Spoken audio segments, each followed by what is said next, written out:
오늘 우리에게 주시는 하나님의 말씀은 여호수아서 19장 1절에서 9절까지의 말씀입니다. 여호수아서 19장 1절에서 9절까지의 말씀을 교독하시고 마지막 절은 함께 합독하시도록 하겠습니다. 제가 먼저 읽습니다.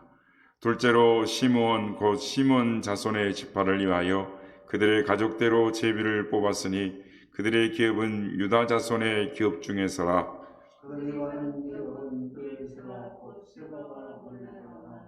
하살 수알과 발라와 예셈과 시글락과 벳 말가봇과 하살 수아와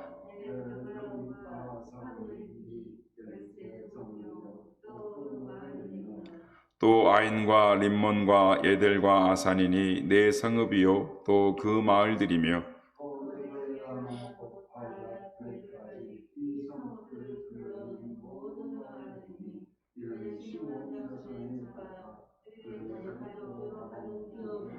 다 함께 읽겠습니다.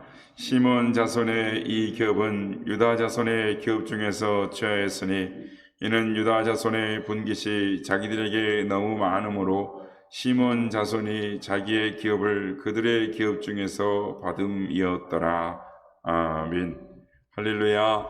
오늘도 우리 예배 가운데 함께 하신 주님을 찬양합니다. 그리고 새벽을 깨워 기도의 향연으로 하나님 앞에 예배하는 모든 성도님들께 하나님의 은혜와 평강이 함께 하시기를 기원드립니다. 오늘 본문은 시몬 지파의 분배에 관한 내용입니다. 지난 시간에 살펴보았듯이 아직 기업을 받지 못한 7지파들은 여호수아의 명령에 따라서 가나안 땅에 자기들의 기업의 그 구획을 그림을 그려가지고 왔고 여호수아는 그것을 토대로 기도하며 기업을 분배하였습니다. 그래서 여호수아서 18장 11절에서 28절까지의 내용은 맨 먼저 베냐민 지파가 기업을 받은 내용이고, 그리고 오늘 본문은 두 번째로 시몬 지파가 자신들의 기업을 받은 기업 분배의 내용을 말씀하고 있습니다. 그런데 오늘 본문을 자세히 살펴보면 시몬 지파의 기업의 분배에는 아주 특이한 점을 하나를 발견할 수가 있습니다. 오늘 본문에는 아주 아름다운 이야기가 숨겨져 있습니다. 그것은 다름이 아니라 시몬 지파가 가나안 지역의 남은 지역을 살피는 일에 소홀했는지, 아니면 나누다 보니까 그 기업의 분배의 땅이 부족했는지 어땠는지는 알 수 없지만 시몬 지파에게는 이 독립적인 기업이 없었다라는 것입니다. 그래서 할 수 없이 이미 다른 이 땅을 얻은 기업을 분배받은 다른 지파가 나누어질 수밖에 없는 상황에 처하게 됐습니다. 오늘 보면 1절 말씀입니다. 둘째로 시몬 곧 시몬 자손의 지파를 위하여 그들의 가족대로 제비를 뽑았으니 그들의 기업은 유다 자손의 기업 중에서라 라고 말씀을 합니다. 시몬 지파가 얻은 땅은 유다 자손의 기업 중에서 얻은 땅이었다라는 것입니다. 그러니까 시몬 지파는 독자적인 기업을 얻지 못하고 유다 지파의 기업에서 기업을 분배해서 땅을 얻었다라는 것입니다. 그런데 오늘 본문의 분위기를 보면은 얻은 시몬 지파나 주는 이 유다 지파에 별 불만이 없어 보이는 것 같습니다. 그래서 무슨 그 안에는 피치 못할 사정이 있지 않는가라는, 우리가 알지 못한 상황이 있지 않았을까라는 생각이 듭니다. 근데 여러분, 시몬 지파가 이렇게 된 것은 어쩌다 보니까 이런 상황까지 되었다, 이렇게 된 것이 아닌가라는 그런 상황이 아닙니다. 이 내용은 창세기 49장에 보면 야곱이 자신의 12아들들에게 각각의 예언의 그 축복을 합니다. 근데 그때 야곱은 시몬에게 창세기 49장 5절 7절 말씀에 보면은 시몬과 레이는 형제요 그들의 칼은 폭력의 도구로다. 네오나 그들의 음모에 상관하지 말지어다. 내 영광아 그들의 집회에 참여하지 말지어다. 그들이 그들의 분노대로 사람을 죽이고 그들의 혈기대로 소의 발목에 힘줄을 끊었으므로다. 그 노여움에 혹독하니 저주를 받을 것이요 분기가 맹렬하니 저주를 받을 것이라. 내가 그들을 야곱 중에서 나누며 이스라엘 중에서 흩트리로다라고 야곱이 이렇게 애언 기도를 합니다. 시몬이 창세기 34장에 보면 자신의 여동생 디나가 세겜 주장의 아들에게 강간을 당합니다. 그래서 세겜 족속들을 아주 잔악하게 살육을 하는데 야곱은 그 일 때문에 저주를 선포합니다. 그리고 그 일의 이 축복의 그 내용, 그 애언의 내용은 나누임과 흩어짐에 관한 내용이었습니다. 그러니까 야곱이 시몬에게 애언한 내용은 시몬 후손들은 이스라엘 백성들과 함께 있지 못하고 나눠지고 흩어져 버릴 것이다 라는 내용이었습니다. 그런데 이 시몬에 대해서 부정적인 예언을 한 것은 야곱만이 아니었습니다. 신명기 33장에 보면은 모세 역시 이 12지파에 대해서 노래를 하며 애언을 하는 축복을 하는데 시몬 지파에 대해서는 언급조차 하지 않습니다. 시몬 지파만 쏙 빠져 있습니다. 아무리 좋지 않은 내용이라도 뭔가를 조금이라도 언급을 하는 것이 맞을 것 같은데 아예 모세의 노래 축복 가운데도 이름조차도 언급하지 않는다라는 것은 상당히 놀랍습니다. 모세가 그렇게 한 데에는 이유가 있습니다. 시몬 지파는 출애굽을 한 이후에 인구조사 1차 때에는 12지파 중에 세 번째로 인구가 많았습니다. 59,300명이었는데 제2차 인구조사 때는 22,000명으로 무려 37,100명이 줄어들었습니다. 40년 광야 생활할 동안에 다른 지파들은 인구가 조금 늘거나 아주 조금 주는 그런 형국이었는데 유독 시몬 지파만 무려 63%의 인구 감소율을 보였다라는 것입니다. 이 정도의 인구 감소는 어떤 큰 전쟁이 일어나거나 그 전염병에 쓸어간 어떤 그런 상황이다. 그런 일에서만 가능한 인구 감소입니다. 그런데 이렇게 엄청난 수가 줄어든 이유가 민수기 25장에 보면 나와 있습니다. 거기에는 이 소위 바알보올 사건이 나와 있는데 바알보올 사건이 무엇입니까? 이스라엘이 모압 땅 시딤에 머물고 있을 때 백성들이 모압의 이 딸들과 행음하기 시작했습니다.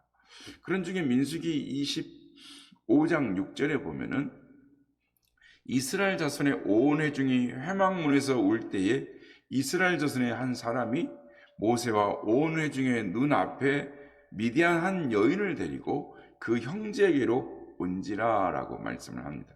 그러니까 이스라엘 백성들이 하나님 앞에 범죄한 것 때문에 하나님께서 진노하셔서 심판하신 것에 대하여 울고 있는 상황이었는데 상황 파악도 못하고 그것도 모세와 온 백성이 보는 앞에서 이방 여인을 데리고 온 사람이 하나가 있었는데 그 사람이 바로 시몬 지파의 사람이었다라는 것입니다. 그 사람의 이름은 시므리였는데 그는 단순히 시몬 지파의 한 사람이 아니라 시몬 지파의 족장, 지도자였다라는 것입니다. 그리고 그의 행동이 문제가 된 이유는 시므리의 한 개인의 음행만이 아니라 이방인과의 결혼을 통해서 주님의 법을 어겼고 나아가 그의 행동이 이스라엘을 우상 숭배로 이끄는 데에 주도적인 역할을 했다라는 것입니다. 그래서 하나님은 더 크게 진노하셨고 그로 말미암아 이스라엘 백성들 가운데 24,000명이 온역으로 전염병으로 다 죽게 됩니다. 그때 죽은 사람들의 대부분의 사람들이 시몬 지파였을 가능성이 높습니다. 그리고 그 후로도 여러 가지 원인으로 가장 사망자가 많은 지파가 시몬 지파였습니다. 이런 이유로 모세는 12지파를 축복할 때 시몬 지파에 대해서는 언급조차 하지를 않습니다. 그래서일까요? 시몬 지파는 기업을 얻지 못했습니다. 근데 여러분, 아무리 조상이 야곱이 또는 모세가 그런 애언을 했다 하더라도, 아무리 피치 못할 사정이 있다고 해도 자신들이 마음만 먹으면 기업은 얼마든지 있었습니다. 갈렙이나 다른 지파들처럼 아직 남아있는 가나안 온주민들에게 올라가기만 하면 되었습니다. 하나님께서 이미 가나안 족속들의 죄악을 심판하시기로 하셨고, 주님을 믿고 주님의 이름으로 올라가면 하나님께서 그 땅을 이스라엘 백성들에게 얼마든지 차지할 땅들을 주셨고, 또 얼마든지 많이 남아 있었습니다. 그런데도 못했습니다. 이것이 시몬 지파의 문제였습니다. 즉, 과거의 시몬의 살육 문제라든지 또는 시므리의 사건 때문이라든지 혹은 다른 이유가 있어서가 아니라 지금의 불신앙이고 영적이고 육신적인 게으름 탓 때문에 그들이 얻지 못했다라는 것입니다. 여러분, 이 시몬 지파를 어떻게 하면 좋을까요? 이스라엘 백성에게 이것이 문제였습니다. 이것이 고민이었습니다. 모든 지파들이 기업을 얻었는데 시몬 지파만 기업을 얻지 못한 것입니다. 아무리 죄를 지었거나 또는 무능력해도 혈육은 혈육 아닙니까? 혈육이 기업을 어찌해야 되지 않겠습니까? 애굽에서 그 모진 고생을 함께 했고, 광야에서 이루 말할 수 없는 고생을 했고, 요단 동편과 가나안 서편에 들어와서 가나안 전쟁을 함께 치렀습니다. 그런 형제 지파가 자신의 문제를 스스로 해결하지 못하니까 다른 지파가 나서서, 어느 지파가 나서서 그 기업을 나눠주는 것 외에는 다른 방법이 없었습니다. 근데 여러분, 이것이 말처럼 쉬운 일이 아니었습니다. 요셉의 자손인 므낫세와 에브라임 지파는 그 이스라엘 자손 중에 3분의 1 넘는 큰 땅을 소유했음에도 불구하고, 그 좋은 땅을 차지했음에도 불구하고 그 땅이 모자란다라고 불평을 하는 지파가 있었습니다. 그렇게 엄청난 땅을 소유하고도 다른 지파의 땅을 넘본 사람들이 있었는데, 이미 얻은 땅을 한두 집안도 아니고 한 지파에게 떼어준다라는 것은 쉬운 일이 아니었습니다. 아주 어려운 일이었습니다. 그런데 이 힘들고 어려운 일을 유다 지파가 했습니다. 여러분, 오늘 보면 2절에서부터 8절까지 나오는 유다 지파의 기업 가운데 시몬 지파가 재분배받은 이 18개 성읍의 이름들을 보면, 기회가 있으시면 지도를 한번 찾아서 보시면은 이 대부분의 성읍이 가나안 땅 남단, 즉 네게브 지역에 있는 성읍들이고, 나머지는 이 세펠라라고 하는 이 평원지대에 속한 이 성읍들이었습니다. 무슨 말인가 하면, 유다 지파가 자신들이 얻은 기업의 일부를 시몬 지파에게 주었는데, 그 지역이 유다 지파의 변방 땅이거나 또는 주변에 다른 온주민이 도사리고 있는 위험한 그런 개발되지 않은 땅이 아니라, 아직 적들을 몰아내지 아니한 땅이 아니라, 이 골치 아픈 땅을 준 것이 아니라 가장 중요한 부분을 줬다. 오늘 보면 2절 말씀을 보십시오. 유다 지파는 이 브엘세바를 처음으로 주는데, 이 자기 기업의 중심부를 시몬 지파에게 줍니다. 여러분, 브엘세바가 어떤 것입니까? 브엘세바에는 유다 이스라엘 백성들에게는 아주 유서가 깊고 너무나 의미가 깊은 곳이었습니다. 왜 그렇습니까? 브엘세바는 아브라함과 이 블레셋 아비멜렉 왕이 서로 언약을 맺은 장소였습니다. 뿐만 아니라 하나님께서 아브라함과 그 후손에게 가나안 땅을 주시겠다고 약속하신 출발의 같은 시작점이 바로 브엘세바였습니다.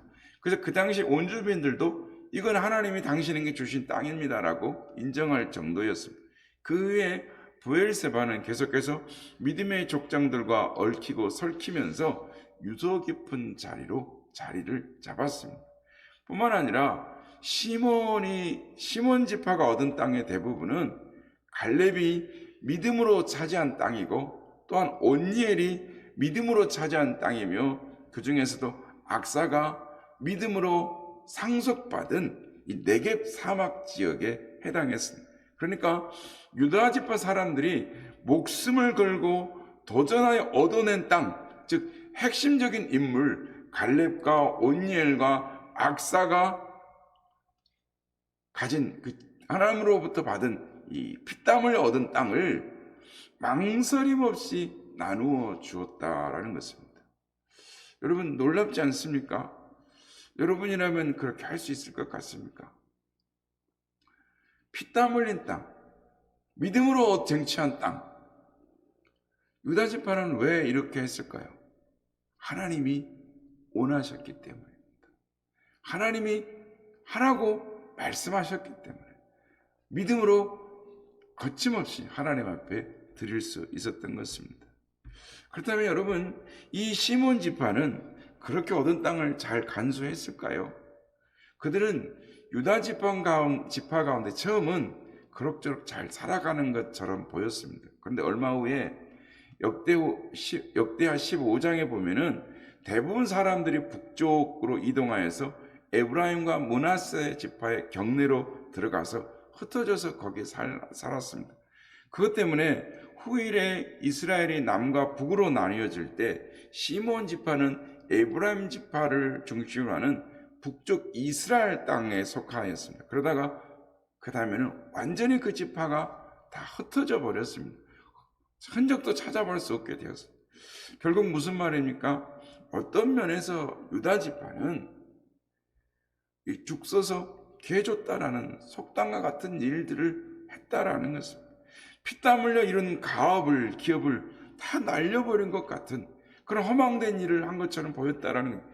힘들게 피땀 흘린 기업을 주었는데 시몬 지파의 사람들은 너무나 그것을 쉽게 생각했고 그것을 헛되이 포기하고 버렸다라는 것입니다. 근데 여러분, 이것 때문에 유다 지파의 자기의 포기의 희생과 나눔이 더 귀하다라는 것입니다. 갚을 길 없는 사람들, 무능력하고 별 쓸모없는 사람들에게 자신의 가장 좋은 것을 나누어 주었습니다. 누가 그렇게 살 수 있을까요? 우리는 그렇게 살 수 있겠습니까? 여러분이 아시는 대로 유다 지파는 이스라엘 12지파 가운데 가장 크고 많은 복을 받았습니다. 이스라엘의 실제적인 장자가 되었고 거기서 왕들이 나왔고 거기에 메시아 예수 그리스도가 유다 지파로부터 나왔습니다. 무엇 때문에 이런 복이 그들에게 임했겠습니까? 무엇 때문에 그들이 이런 복을 받았겠습니까? 오늘 본문에 그 답이 있습니다. 하나님께 즐거이 드리는 사람, 그리고 자신의 가장 귀한 것을 아낌없이 나눠주는 것, 그것을 하나님께서 그것을 크게 기뻐하시고 그걸 받으셔서 크고 놀라운 복으로 돌려주셨다라는 것이 오늘 본문에 숨겨져 있는 복음의 메시지인 것입니다. 바라기는 여러분의 소중한 것을 하나님께 드릴 수 있는 여러분들이 되시길 바랍니다. 그리고 힘들고 어려운 이웃들과 나눌 수 있는 여러분들이 되시길 바랍니다. 설사 그들이 시몬 지파처럼 죄짓고 또 게으른 사람들이라도 좋습니다.